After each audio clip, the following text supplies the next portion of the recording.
Et salut tout le monde. Alors aujourd'hui, on se retrouve pour parler d'une plante que j'aime d'amour. Je vais vous parler du Syngonium Red Arrow.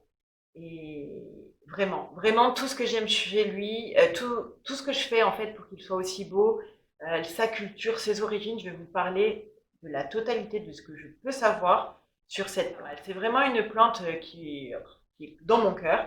Et du coup, je fais tout pour qu'elle aille bien. Et là, franchement, c'est réussi. J'en suis dingue. Donc dites-moi si ce genre de vidéo vous intéresse, où je vous présente vraiment une seule plante, sa culture, ses origines, etc.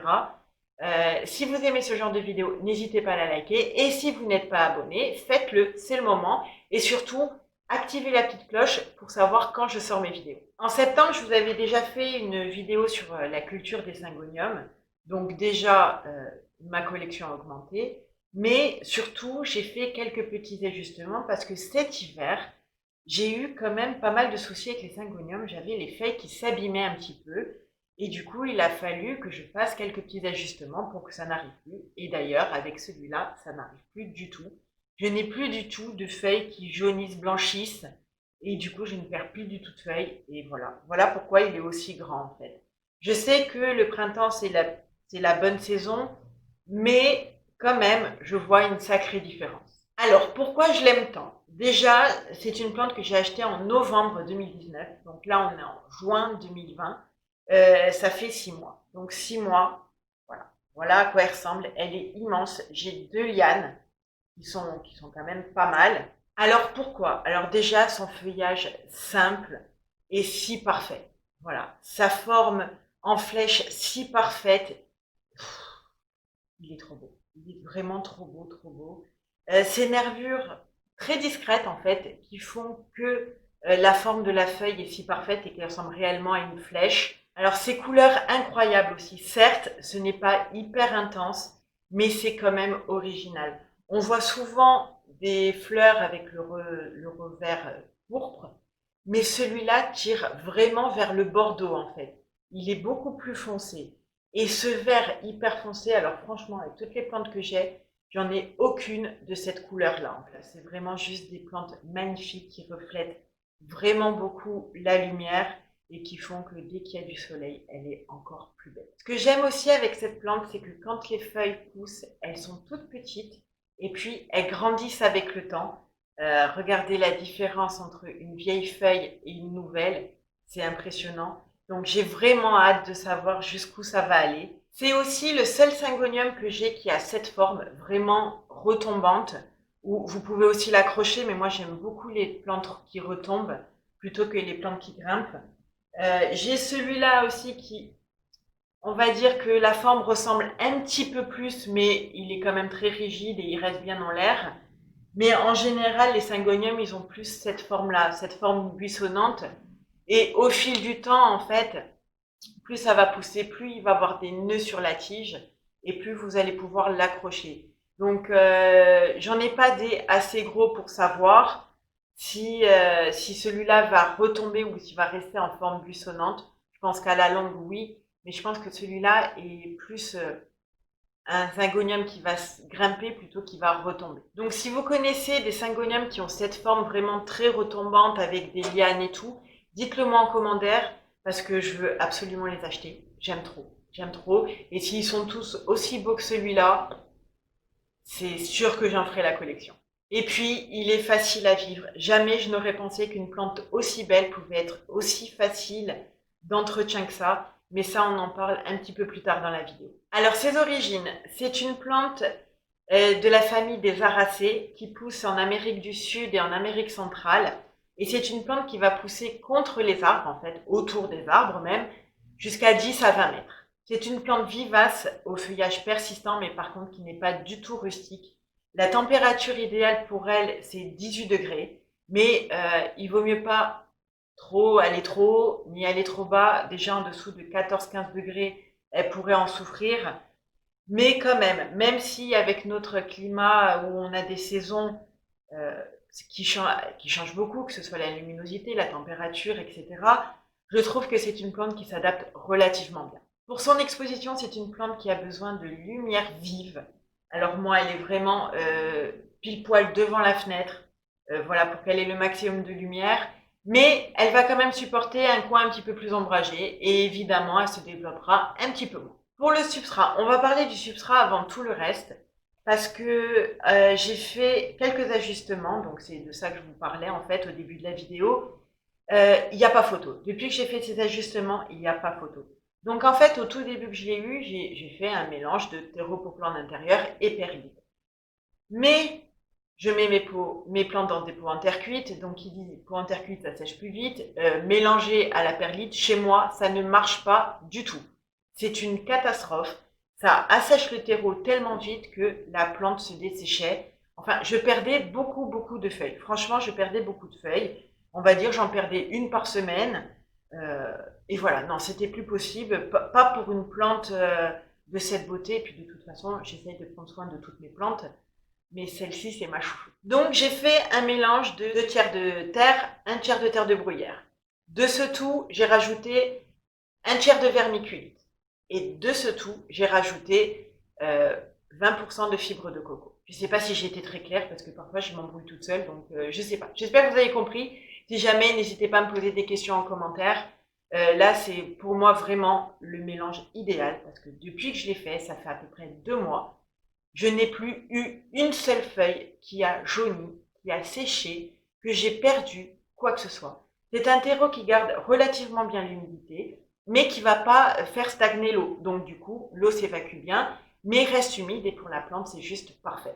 Alors pour l'arrosage et l'hygrométrie, alors c'est une plante qui vient des forêts tropicales humides. Donc il faut que le terreau reste relativement humide en permanence en fait. Moi, ce que je fais, c'est que je viens arroser dès qu'il est sec en surface. Mais je n'attends pas qu'il y ait 3 ou 4 cm. Je frotte légèrement si c'est sec, j'arrose, je cherche pas à comprendre. Et ça lui va très bien. Ensuite, on va quand même éviter le stress hydrique. On va éviter de laisser sécher le substrat en totalité parce que c'est à ce moment-là que vous pouvez perdre des feuilles. Et je suis vraiment contente du résultat. Mais vraiment, hein. Après, si vous avez l'habitude de cultiver vos syngoniums dans du terreau avec un pot en plastique, avec de la perlite, ne changez surtout pas vos habitudes, hein, c'est pas le but de la vidéo.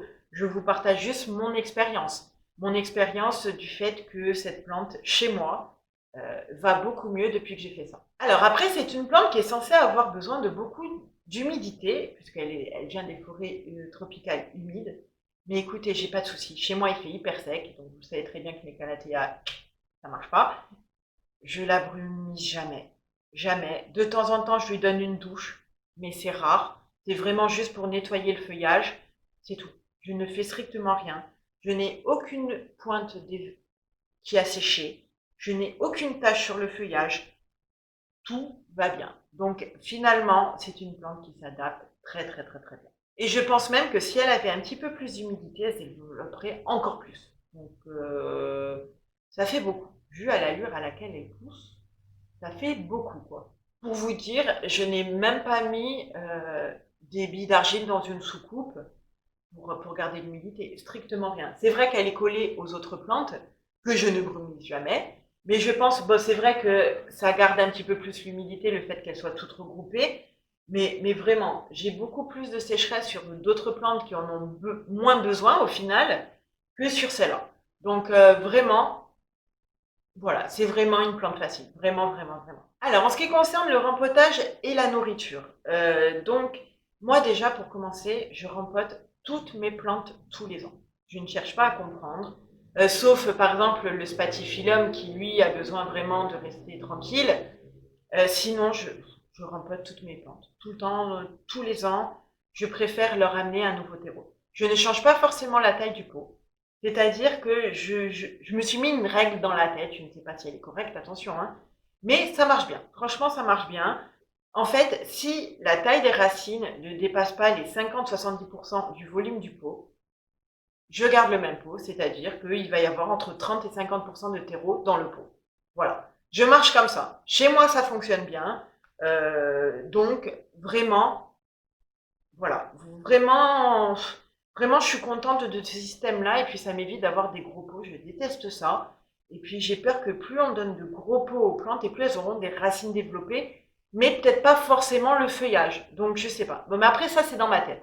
C'est dans ma tête, je vous dis pas que c'est correct. C'est juste ma façon de faire à moi. Alors pour le contenant, c'est comme vous voulez, comme vous avez l'habitude de faire. Moi, je mets mes plantes dans des pots en terre cuite juste parce que c'est joli. Je vous avoue que c'est juste parce que c'est joli. Mais du coup, on est obligé de les arroser un petit peu plus souvent. Par exemple, celui-là, qui est dans un pot en plastique, je l'arrose 2 voire 3 fois moins. Donc là, c'est vous, c'est en fonction de vos habitudes. Mais sachez qu'ils vivent très bien en pot en terre cuite et en pot en plastique. Alors pour l'engrais, moi depuis quelques temps, j'utilise de l'osmocote. Je le mets dans toutes mes plantes d'intérieur. Je ne cherche plus à comprendre. C'est tellement pratique. On le met au début du printemps au rempotage et c'est réglé. Ça va libérer la dose idéale pour les plantes, donc ça c'est génial. Mais après, si vous utilisez, faites comme vos autres plantes en fait. C'est simple. Si vous avez l'habitude de faire un arrosage sur 2 ou quoi que ce soit, faites pareil avec les syngoniums. C'est pas une plante hyper exigeante, donc elle peut se passer d'engrais pendant quelques temps. Alors, il reste 2 points à aborder, le bouturage et les nuisibles. Alors, pour le bouturage, déjà, c'est facile. Vous venez couper la liane en dessous d'un nœud et ça, c'est réglé.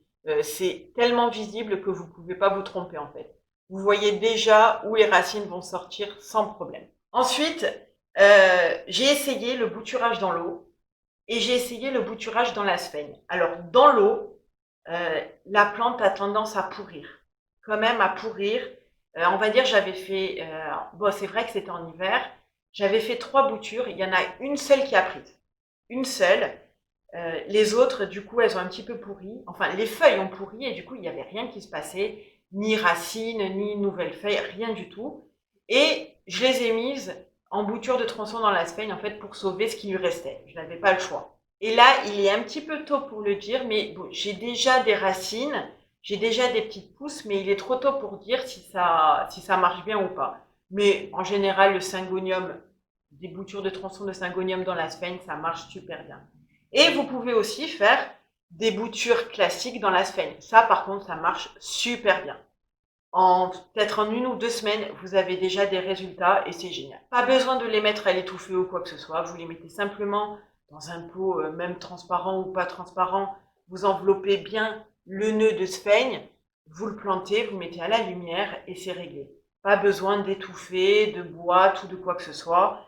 Pour ce système-là, c'est vraiment très très facile. Alors pour les nuisibles, malheureusement, c'est une plante qui peut être attaquée par tous les nuisibles. Les thrips, les acariens, les araignées rouges, les cochenilles. Mais franchement, elle n'est pas sujette. Franchement, elle n'est pas sujette. J'ai jamais eu de soucis et j'ai jamais entendu des gens dire qu'ils avaient eu une grosse attaque. C'est une plante qui a pas besoin de grand chose, donc du coup, je pense qu'elle s'affaiblit moins facilement que les autres et du coup, elle est sujette à moins d'attaques. Même si vous avez des nuisibles, si vous avez quelques petites bestioles, franchement, ça va pas trop non plus la faire dépérir comme certaines plantes où dès qu'il y a un trips, elle meurt, quoi. Donc non, ça c'est vraiment la plante mais idéale pour moi. Elle est facile à vivre, elle est trop belle. Donc dites-moi en commentaire si vous avez une plante comme ça, où vous êtes totalement in love devant et vous faites tout pour qu'elle aille bien, mais tellement de choses que presque vous délaissez vos autres plantes. J'exagère, hein, évidemment, hein. Mais celle-ci, c'est vraiment ma chouchoute. Il n'y a pas un jour où je ne la regarde pas, où je ne l'inspecte pas. C'est vraiment ma plante chouchou. Vraiment. Donc voilà, cette vidéo est terminée. J'espère vraiment qu'elle vous a plu. Donc si c'est le cas, n'hésitez pas à la liker, à vous abonner et à me rejoindre sur Instagram. Sur ce, je vous fais plein de gros bisous et je vous dis à bientôt dans la prochaine vidéo.